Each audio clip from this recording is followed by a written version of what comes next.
You know, because progressive white women have decided that trans are their spirit animal. Right? I mean, that's really what they've decided. They just somehow look at these like there's some kind of shaman monks. And they just like to have a trans kid is like seen as, I mean, a weird kind of social credit. It's a shapeshifter. Right? It's like, oh my God, you are so lucky. And you're like, to the point that it like just think about how powerful progressivism is. That can override your motherly instincts to protect your child at all costs. Oh, I'm not gonna say who, but I heard some girl say, "Oh, I hope my kid's gay." I'm like, so you want your kid to go through all that trouble and the high school bullying just so you can say I have a gay kid? You know how that is? That is, I mean, dude, I don't care if my kid's gay.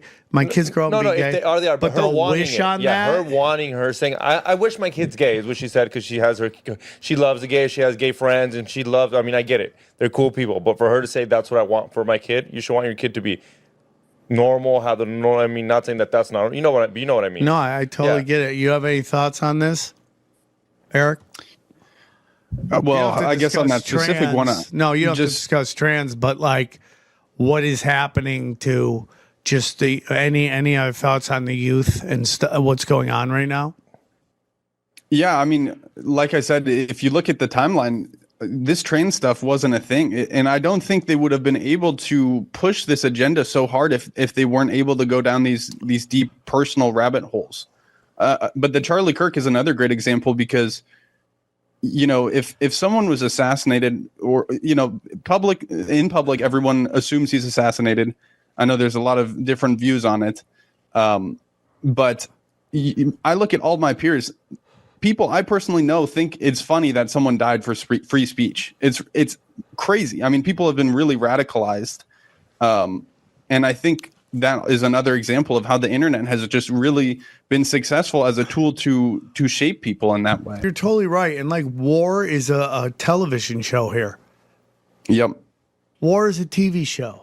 Yeah, Violence is a TV show. Remember how we heard that one of the big turning points to get public sentiment against Vietnam was these images coming back from Vietnam of Americans dying, and now we're so I mean, you couldn't give a shit less about dead people on TV now.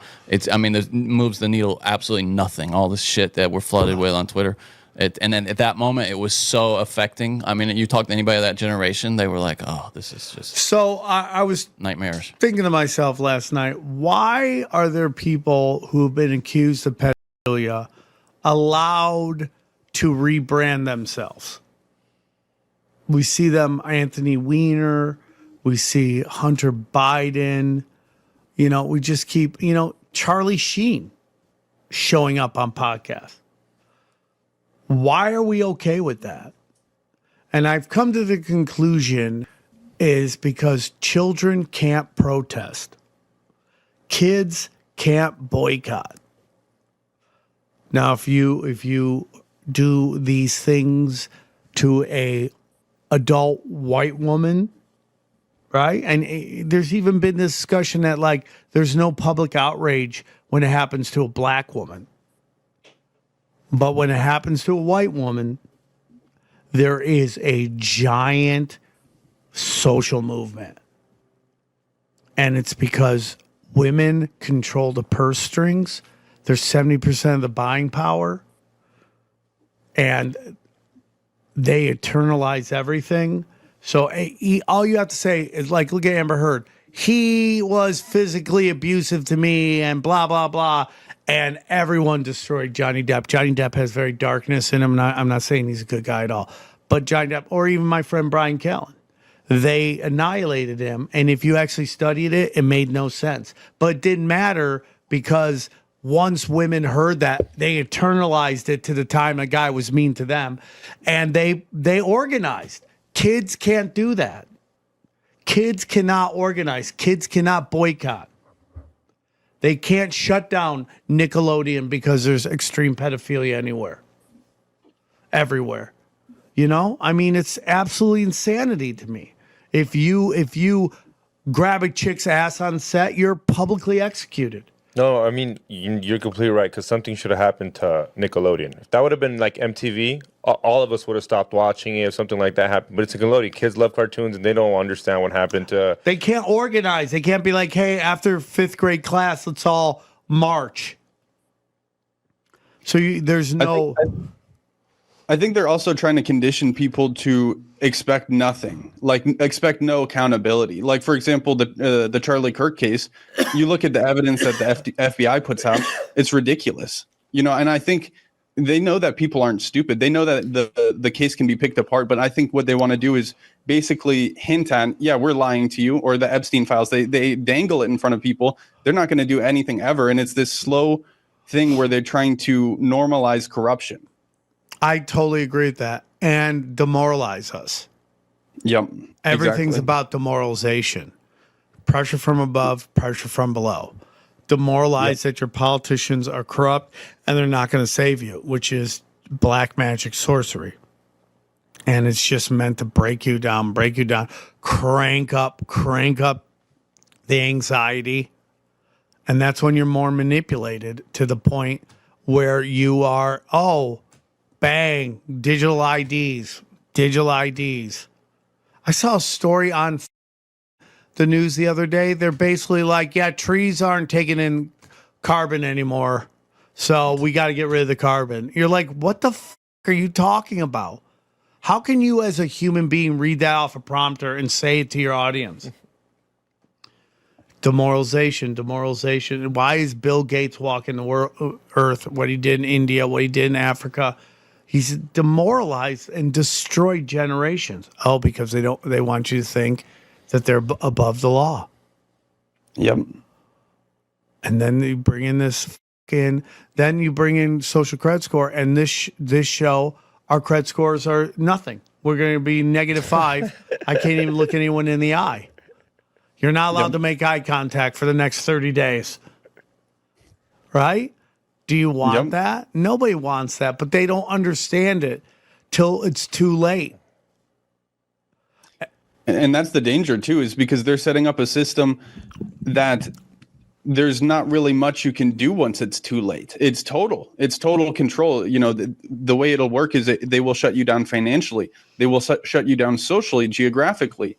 It's total isolation. That's what they've done in China. There's I consider 4 forms of isolation. A lot of people say 3. The 3 main ones are financial. You know, your bank accounts are cut off. You can't get loans. You can't get jobs. You're geographically cut off. You can't go on planes, trains, buses, cars.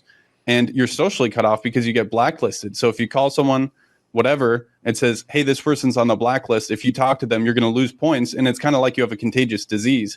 I personally think there's a 4th isolation, and that's informational isolation, which kind of goes back to everything we've been talking about earlier. And how do you see that playing out? You mean if a full social credit system rolls out? No, if I'm getting informationally blackballed, what does that look like to you?